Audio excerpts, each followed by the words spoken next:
Computational complexity theory is a branch of the theory of computation in theoretical computer science and mathematics that focuses on classifying computational problems according to their inherent difficulty, and relating those classes to each other. A computational problem is understood to be a task that is in principle amenable to being solved by a computer, which is equivalent to stating that the problem may be solved by mechanical application of mathematical steps, such as an algorithm. A problem is regarded as inherently difficult if its solution requires significant resources, whatever the algorithm used. The theory formalizes this intuition by introducing mathematical models of computation to study these problems and quantifying the amount of resources needed to solve them, such as time and storage. Other complexity measures are also used, such as the amount of communication, the number of gates in a circuit and the number of processors.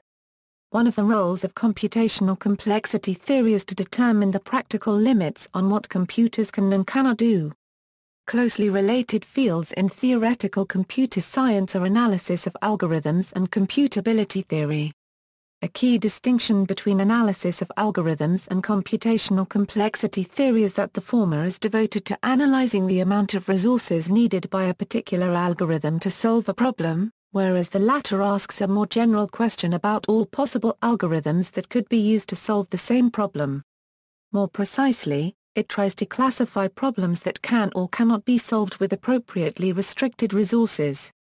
In turn, imposing restrictions on the available resources is what distinguishes computational complexity from computability theory. The latter theory asks what kind of problems can, in principle, be solved algorithmically. Computational problems. Problem instances. A computational problem can be viewed as an infinite collection of instances together with a solution for every instance. The input string for a computational problem is referred to as a problem instance, and should not be confused with a problem itself. In computational complexity theory, a problem refers to the abstract question to be solved. In contrast, an instance of this problem is a rather concrete utterance, which can serve as the input for a decision problem. For example, consider the problem of primality testing. The instance is a number and a solution is yes if the number is prime and no otherwise. Stated another way, the instance is a particular input to the problem, and the solution is the output corresponding to the given input. To further highlight the difference between a problem and an instance, consider the following instance of the decision version of the traveling salesman problem. Is there a route of at most 2,000 kilometers passing through all of Germany's 15 largest cities? The quantitative answer to this particular problem instance is of little use for solving other instances of the problem, such as asking for a round trip through all sites in Milan whose total length is at most 10 km. For this reason, complexity theory addresses computational problems and not particular problem instances. Representing problem instances. When considering computational problems, a problem instance is a string over an alphabet. Usually, the alphabet is taken to be the binary alphabet, and thus the strings are bit strings. As in a real-world computer, mathematical objects other than bit strings must be suitably encoded. For example, integers can be represented in binary notation, and graphs can be encoded directly via their adjacency matrices, or by encoding their adjacency lists in binary. Even though some proofs of complexity theoretic theorems regularly assume some concrete choice of input encoding, one tries to keep the discussion abstract enough to be independent of the choice of encoding. This can be achieved by ensuring that different representations can be transformed into each other efficiently. Decision problems as formal languages. Decision problems are one of the central objects of study in computational complexity theory. A decision problem is a special type of computational problem whose answer is either yes or no, or alternately either 1 or 0. A decision problem can be viewed as a formal language, where the members of the language are instances whose outputs is yes, and the non-members are those instances whose outputs is no. The objective is to decide, with the aid of an algorithm, whether a given input string is a member of the formal language under consideration. If the algorithm deciding this problem returns the answer yes, the algorithm is said to accept the input string, otherwise it is said to reject the input. An example of a decision problem is the following. The inputs is an arbitrary graph. The problem consists in deciding whether the given graph is connected, or not. The formal language associated with this decision problem is then the set of all connected graphs of course, to obtain a precise definition of this language, one has to decide how graphs are encoded as binary strings. Function problems. A function problem is a computational problem where a single output is expected for every input, but the output is more complex than that of a decision problem, that is, it isn't just yes or no. Notable examples include the traveling salesman problem and the integer factorization problem. It is tempting to think that the notion of function problems is much richer than the notion of decision problems. However, this is not really the case, since function problems can be recast as decision problems. For example, the multiplication of two integers can be expressed as the set of triples such that the relational a bar equals ac holds. Deciding whether a given triple is a member of this set corresponds to solving the problem of multiplying two numbers. Measuring the size of an instance. To measure the difficulty of solving a computational problem, one may wish to see how much time the best algorithm requires to solve the problem. However, the running time may, in general, depend on the instance. In particular, larger instances will require more time to solve. Thus the time required to solve a problem is calculated as a function of the size of the instance. This is usually taken to be the size of the inputs in bits. Complexity theory is interested in how algorithms scale with an increase in the input size. For instance, in the problem of finding whether a graph is connected, how much more time does it take to solve a problem for a graph with 2n vertices compared to the time taken for a graph with n vertices? If the input size is n, the time taken can be expressed as a function of n. Since the time taken on different inputs of the same size can be different, the worst-case time complexity T, n, is defined to be the maximum time taken over all inputs of size n. If T, n, is a polynomial and n, then the algorithm is said to be a polynomial time algorithm. Cobham's thesis says that a problem can be solved with a feasible amount of resources if it admits a polynomial time algorithm. Machine models and complexity measures. Turing machine. A Turing machine is a mathematical model of a general computing machine. It is a theoretical device that manipulates symbols contained on a strip of tape. Turing machines are not intended as a practical computing technology, but rather as a thought experiment representing a computing machine, anything from an advanced supercomputer to a mathematician with a pencil and paper. It is believed that if a problem can be solved by an algorithm, there exists a Turing machine that solves the problem. Indeed, this is the statement of the Church-Turing thesis. Furthermore, it is known that everything that can be computed on other models of computation known to us today, such as a RAM machine, Conway's Game of Life, cellular automata or any programming language can be computed on a Turing machine. Since Turing machines are easy to analyze mathematically, and are believed to be as powerful as any other model of computation, the Turing machine is the most commonly used model in complexity theory. Many types of Turing machines are used to define complexity classes, such as deterministic Turing machines, probabilistic Turing machines, non-deterministic Turing machines, quantum Turing machines, symmetric Turing machines and alternating Turing machines. They are all equally powerful in principle, but when resources are bounded, some of these may be more powerful than others. A deterministic Turing machine is the most basic Turing machine, which uses a fixed set of rules to determine its future actions. A probabilistic Turing machine is a deterministic Turing machine with an extra supply of random bits. The ability to make probabilistic decisions often helps algorithms solve problems more efficiently. Algorithms that use random bits are called randomized algorithms. A non-deterministic Turing machine is a deterministic Turing machine with an added feature of non-determinism, which allows a Turing machine to have multiple possible future actions from a given state. One way to view non-determinism is that the Turing machine branches into many possible computational paths at each step, and if it solves the problem in any of these branches, it is said to have solved the problem. Clearly, This model is not meant to be a physically realizable model, it is just a theoretically interesting abstract machine that gives rise to particularly interesting complexity classes. For examples, see non-deterministic algorithm.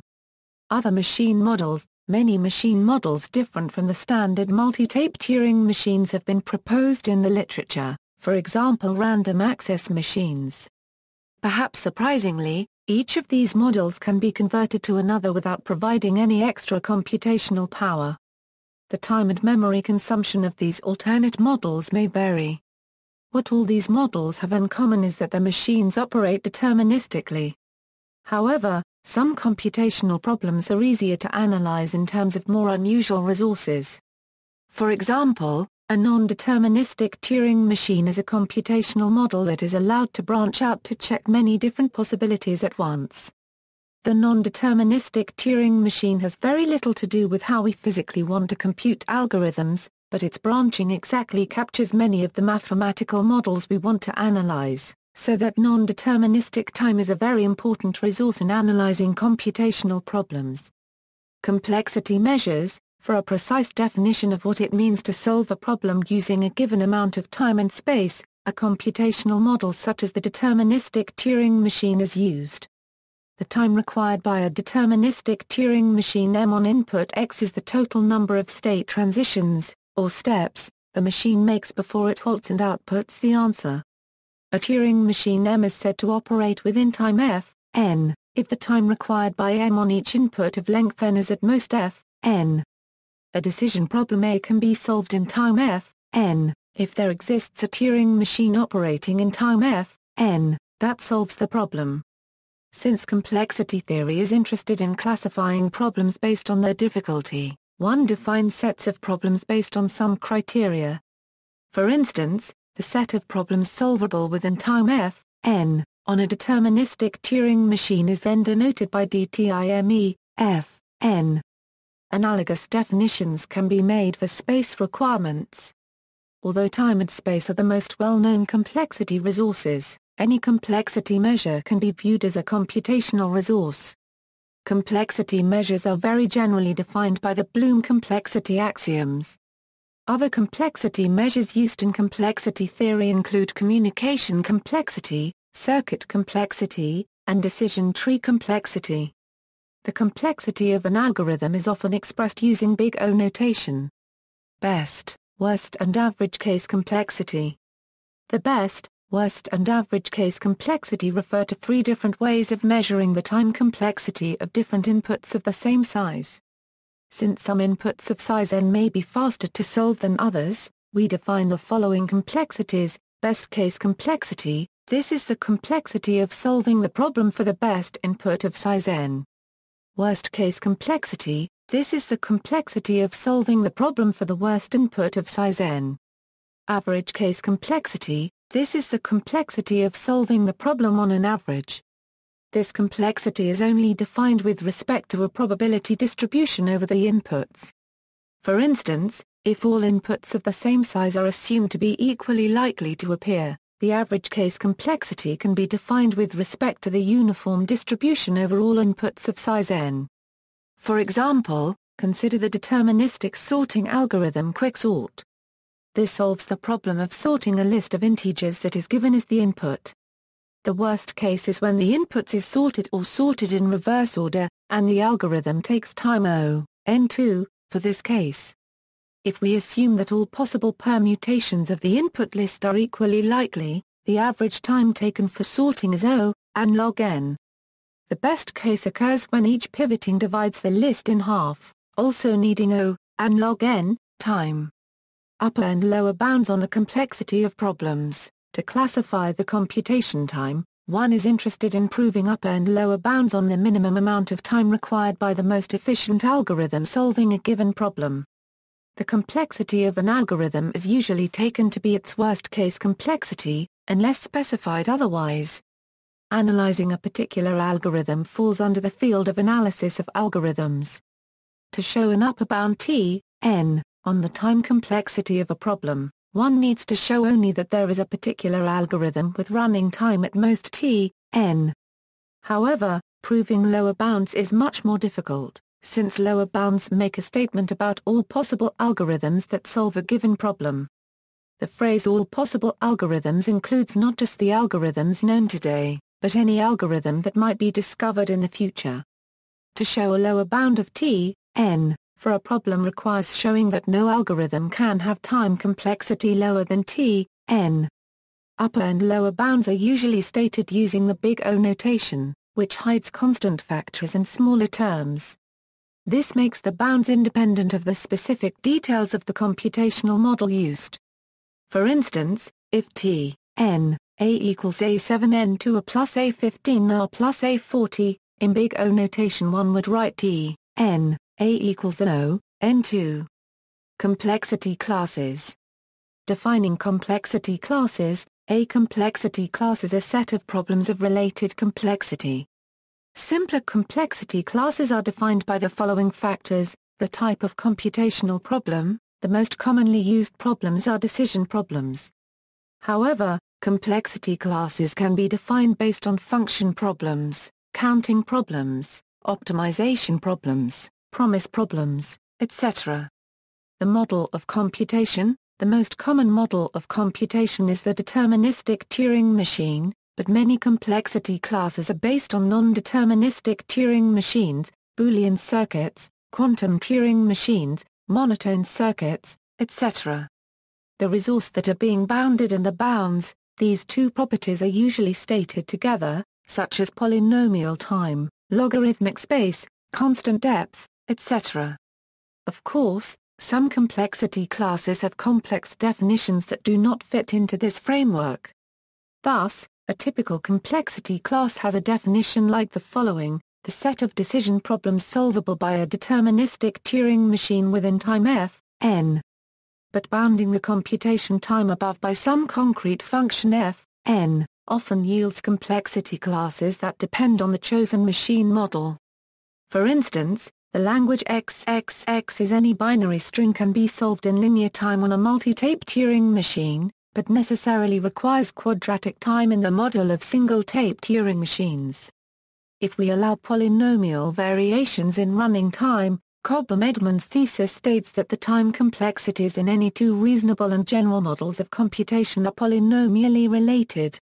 This forms the basis for the complexity class P, which is the set of decision problems solvable by a deterministic Turing machine within polynomial time. The corresponding set of function problems is Fp. Important complexity classes. Many important complexity classes can be defined by bounding the time or space used by the algorithm.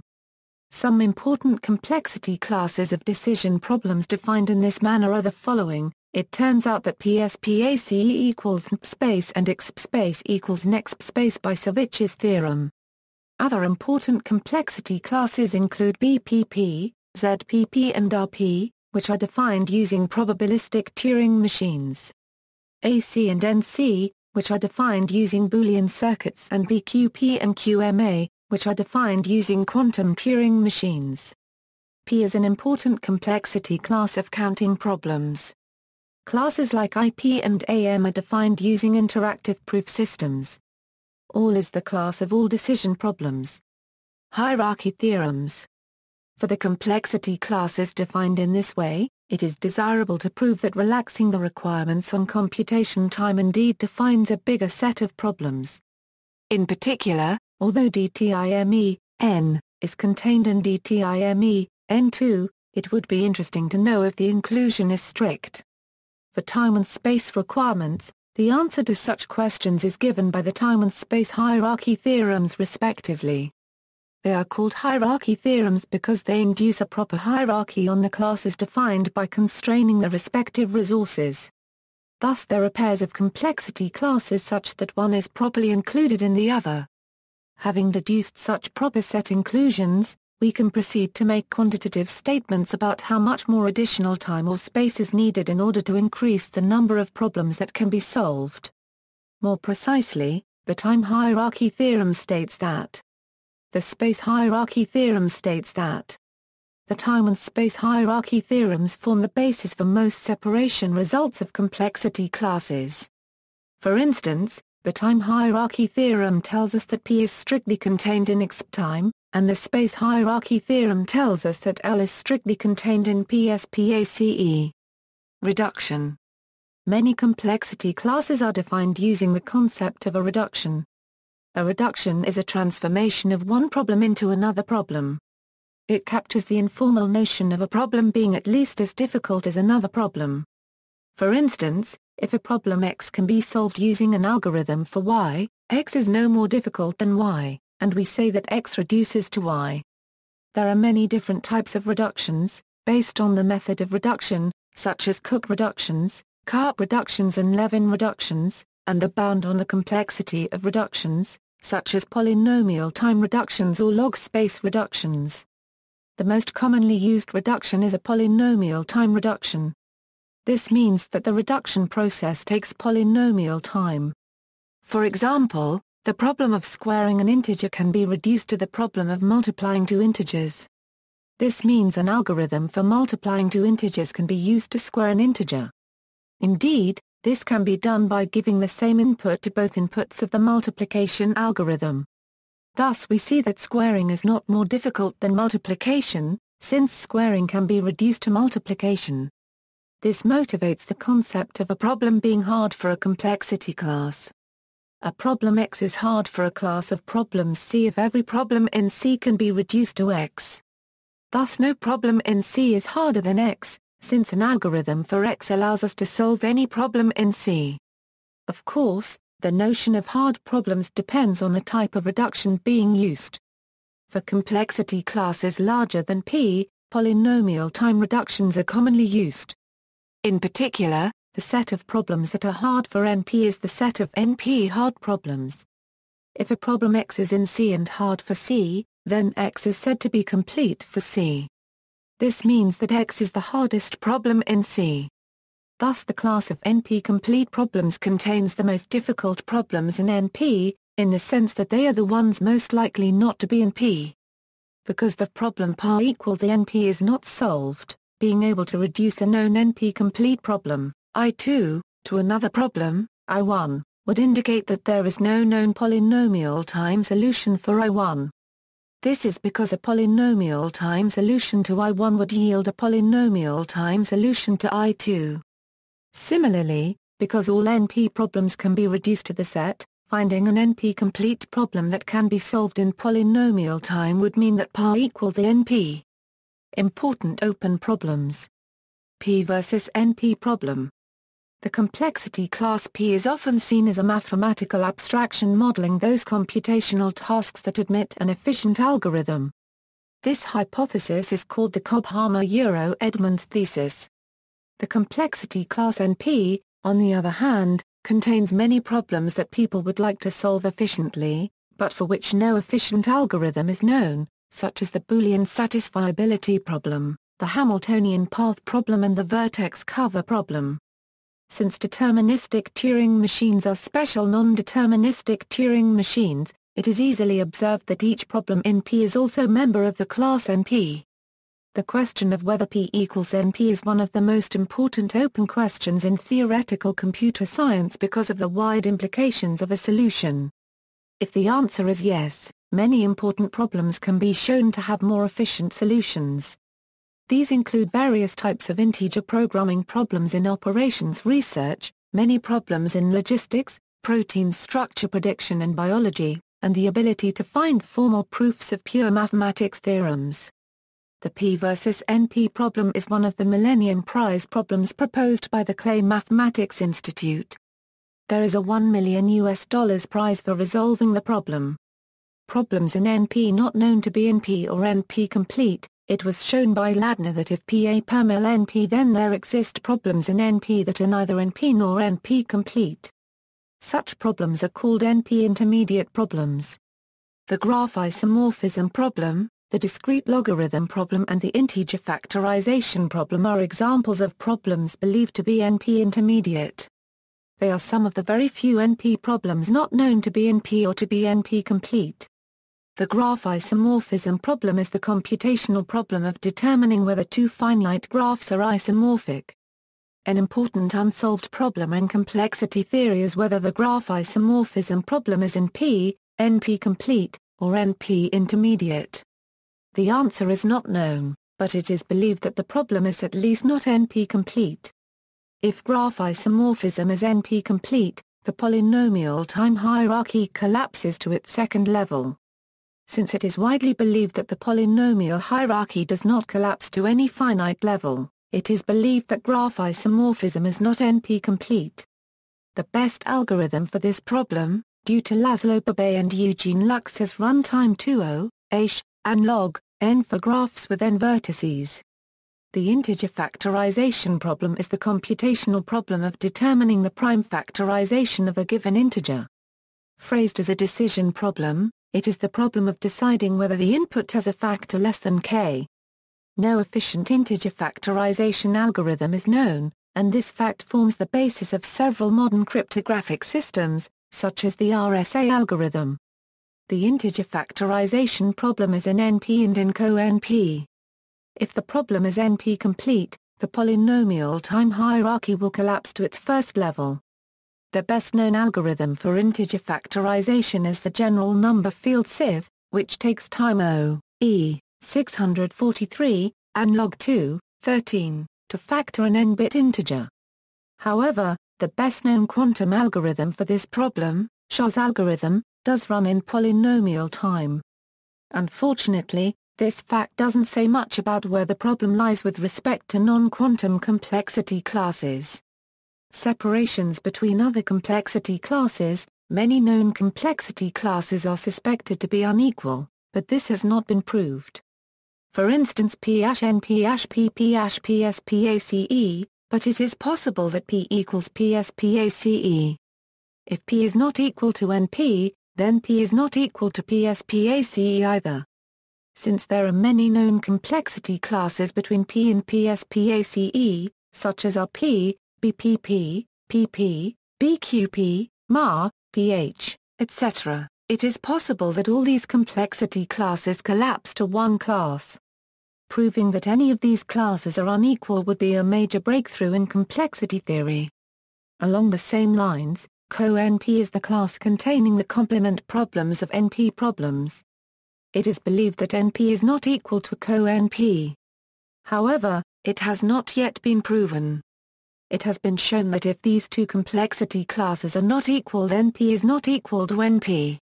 Similarly, it is not known if L is strictly contained in P or equal to P. Again, there are many complexity classes between the two, such as NL and NC, and it is not known if they are distinct or equal classes. It is suspected that P and BPP are equal.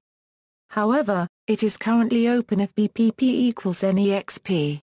Intractability. Problems that can be solved in theory, but which in practice take too long for their solutions to be useful, are known as intractable problems.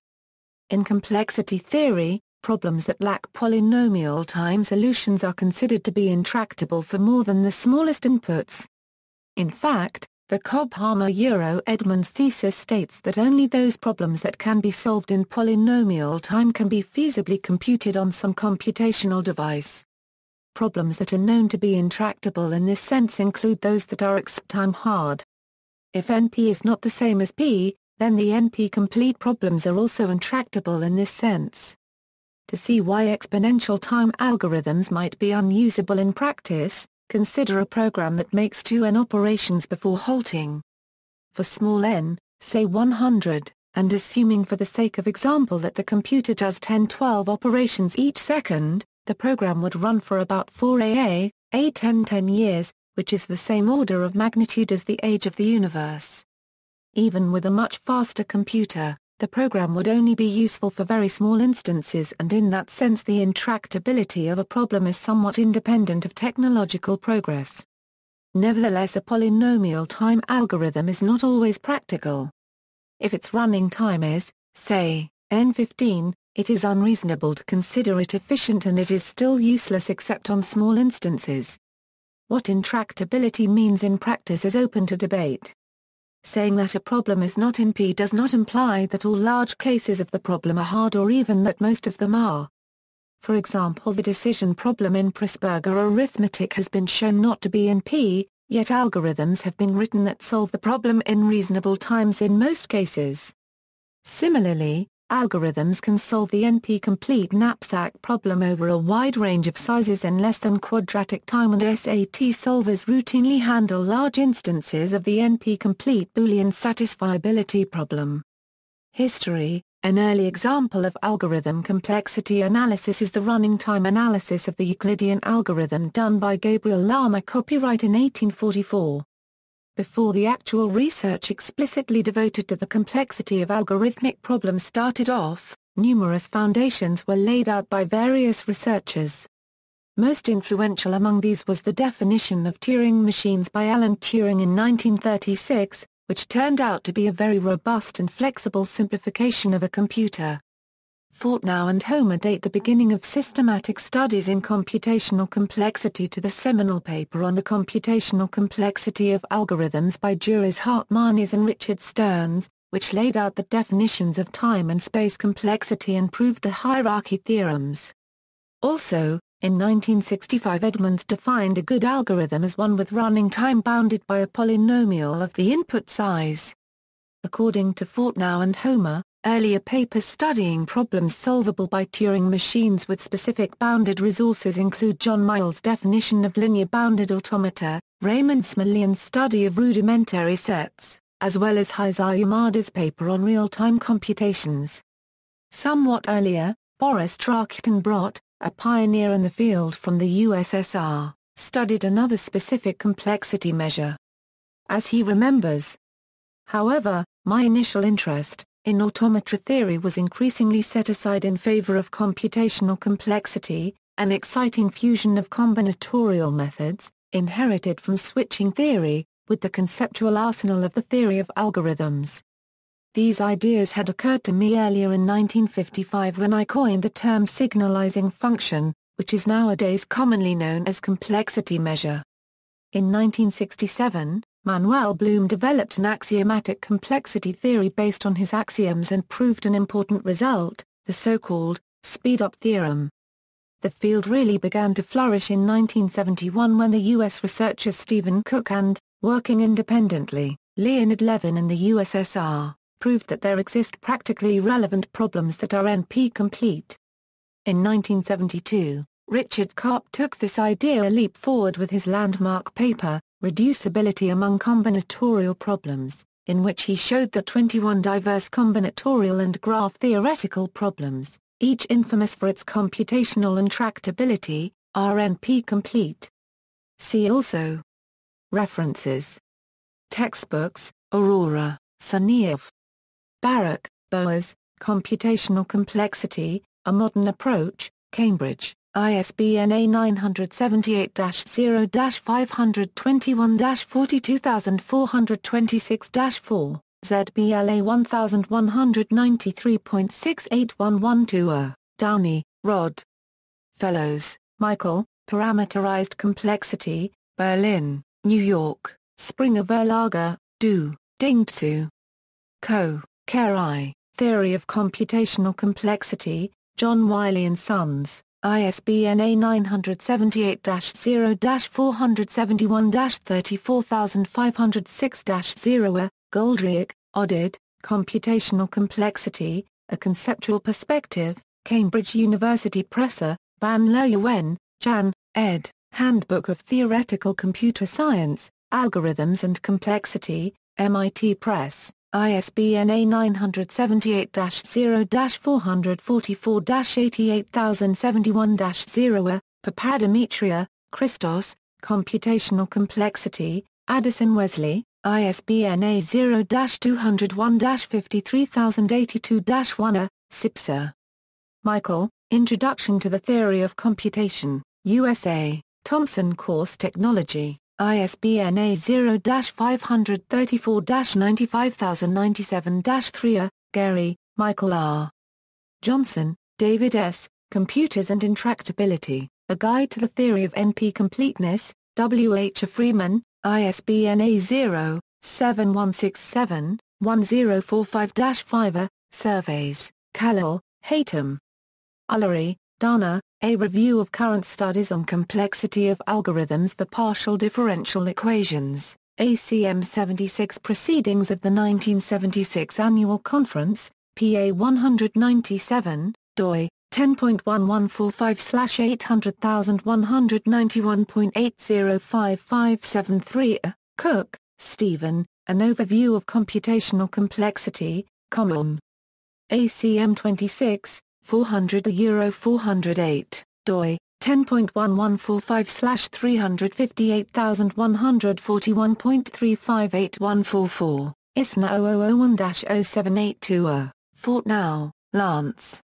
Homer, Stephen, A Short History of Computational Complexity, Bulletin of the EATCS 80, 95 Euro 133. Mertens, Stefan, Computational Complexity for Physicists, Computing in Science and Dealing 4, 31 Euro 47, AR Ziv, Condition @/001285, doi, 10.1009/5992.9986339, ISNA 1521-9615. External links, The Complexity Zoo, Haswinkel, Michiel, ed., Computational Complexity Classes, Encyclopedia of Mathematics, Springer, ISBN A.